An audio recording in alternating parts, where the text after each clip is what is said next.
Hello guys, ayan, akong gipang putol ning akong malunggay kay perting dugadja na jud na siya. Pila na nakatuig niya perting kahabog na jud din na jud maabot ng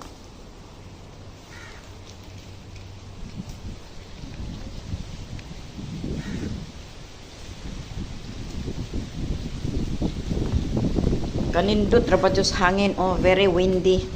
So I'm just trying to cut off everything lah kasi naka-cover sa ilaw eh. May malaking ilaw kasi dyan sa gitna eh. Kaya pinutol ko na lang.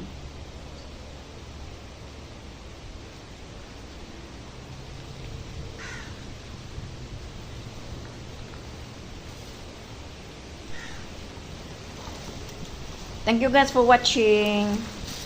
Ang ganda ng panahon, 'di ba? Mahangin 'yan.